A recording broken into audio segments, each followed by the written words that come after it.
జై శ్రీరామ్.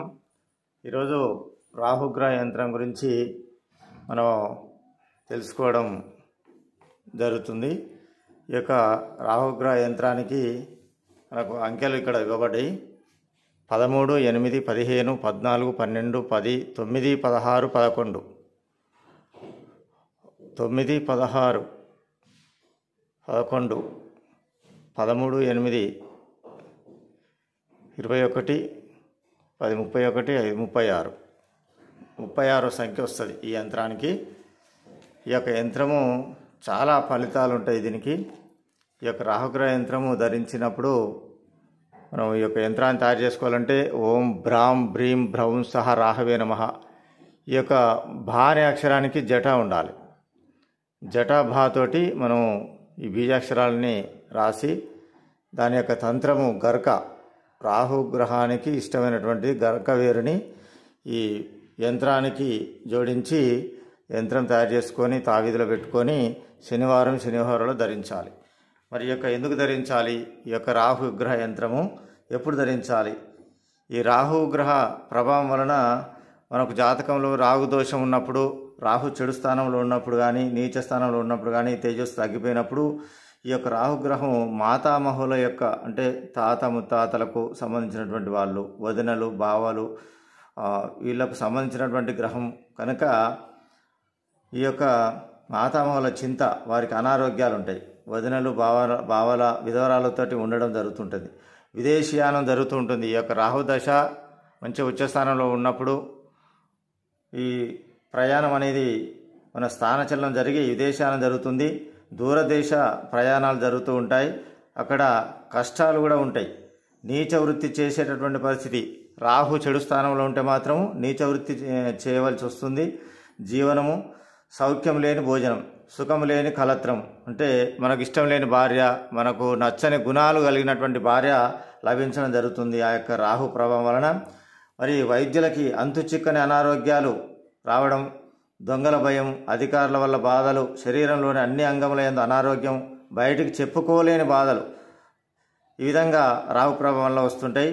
లాటరీలకు, రేసులకు పోతే మాత్రం అనవసరమైనటువంటి వారు నష్టాల పాలవుతారు. అత్తవారింటి వాళ్ళతో బాధలు ఉంటాయి. భూత శరీరంలోని అన్ని అంగముల యందు అనారోగ్యం, బయటికి చెప్పుకోలేని బాధలు, తర్వాత అత్తవారింటి వాళ్ళతో బాధలు, భూత ప్రేత పిశాచ బాధలు.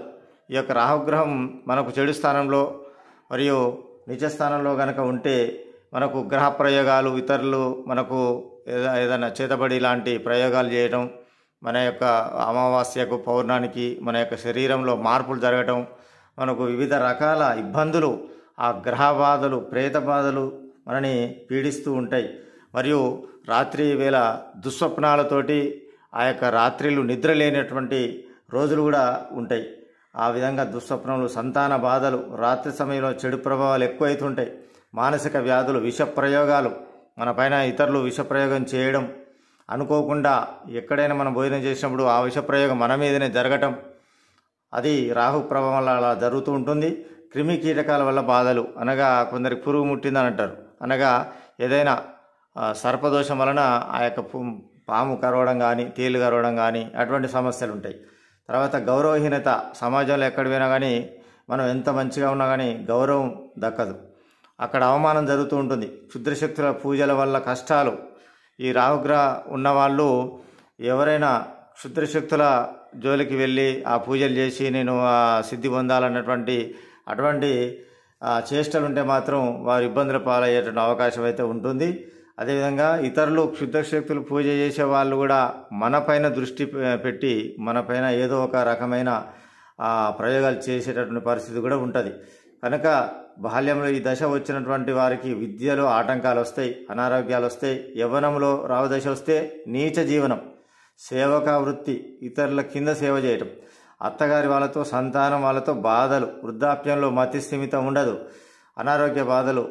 ఈ విధంగా రాహుగ్రహం మనని ఇబ్బంది పెడుతూ ఉంటుంది. కనుక అటువంటి వారు ఈ రాహుగ్రహ దోషాన్ని తొలగించుకోవడం కొరకు రాహు యంత్రాన్ని ధరించాలి. ఇది చాట ఆకారంలో ఉంటుంది. ఈ రాహు యంత్రం ఈ విధంగా ఈ సంఖ్యతోటి రాసుకొని ఆ బీజాక్షరాలు రాసి గరక వేరుతో తయారు చేసుకొని ఆ యంత్రంలో బిగించి ఆ యంత్రాన్ని చక్కగా పూజ చేసుకొని ఆ యంత్రాన్ని ధరించినట్లయితే ఈ గ్రహ బాధలు ఈ రాహుగ్రహం వల్ల వచ్చినటువంటి ప్రభావాలన్నీ కూడా తొలగిపోతాయి. రాహు ఆధిపత్యము సుఖభోగాల పైన ఉంటుంది. రాహు తాతలు, బావలు, బావమర్దులు, వదినలు, మర్దలకు సంబంధించినటువంటి కారకుడు కనుక జన్మజాతకంలో రాహు మంచి స్థానంలో ఉన్నటువంటి వారికి రాహు దశ నడుస్తున్నటువంటి పరిస్థితి ఉన్నప్పుడు రాహుకు ప్రీతికరమైనటువంటి రత్నం గోమేధికం ధరిస్తే చాలా మంచిది. మరి రాహు జపం చేసుకుంటే కూడా చాలా మంచిది. రాహు జపం ఏంటంటే ఓం నాగధ్వజ విద్మహే పద్మహస్తాయ ధీమహి తన్నో రాహు ప్రచోదయాత్. ఇది రాహు గాయత్రి మంత్రము. ఈ మంత్రాన్ని చక్కగా రోజు జపించినట్లయితే 108 సార్లు జపిస్తే రాహు బాధలు, ఈ క్షుద్ర పీడలన్నీ కూడా తొలగిపోతాయి. మరియు పూజ, జపము, దానం అనగా మినుములు దానం చేయాలి. రాహు దోషం ఉన్నప్పుడు నల్ల మినుములు దానం చేయాలి.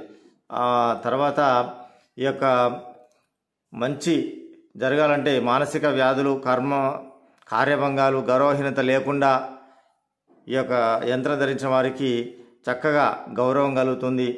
వ్యాధులనే తొలగిపోతాయి. శత్రువులను జయిస్తారు. స్థాన చలనాల వల్ల కూడా మంచి జరుగుతుంది. తెలివితేటలతో మరి విద్యారంగంలో ఉత్తీర్ణత లభిస్తుంది, గౌరవం లభిస్తుంది. 2 రకాల జీవనాలు కలుగుతాయి. తత్వశాస్త్ర పరిశోధన విషయాల యందు కూడా పరిచయం ఉంటుంది. కులమత వర్గ రాజకీయాల యందు రాణింపు ఉంటుంది. ప్రజలకు మేలు చేస్తారు. వివాహ విషయంలో పెద్దల నిర్ణయం యోగిస్తుంది. తీర్థయాత్రల వల్ల కూడా దైవానుగ్రహం మంచిగా లభిస్తుంది. మరియు పితృదేవతల ఆశీస్సులు కూడా కలుగుతాయి. మనకు పితృదోషాలు కూడా ఈ యొక్క రాహు యొక్క స్థానాలను బట్టి పితృదోషాలు కూడా మనకు ఏర్పడుతుంటాయి. కనుక ఈ యొక్క రాహు యంత్రం ధరించినట్లయితే పితృదోషాలు కూడా పోయి పితృదేవతల యొక్క ఆశీస్సులు కూడా మనకు లభిస్తాయి. చక్కటి సంతానం కలుగుతుంది. భక్తి జ్ఞానం వల్ల మంత్రసిద్ధి కలిగి మొదలగు శుభాలు కలుగుతాయి. కనుక ఈ యొక్క రాహు ప్రభావం చాలా విశేషమైనది. కనుక తప్పకుండా జాగ్రత్తలు పాటించి ఈ యొక్క రాహుదోష నివారణ చేసుకోవాలని మన యొక్క మిత్రులకి ఈ విధంగా తెలియజేయాలని ఈ యొక్క వీడియో చేయడం జరిగింది. జై శ్రీరామ్.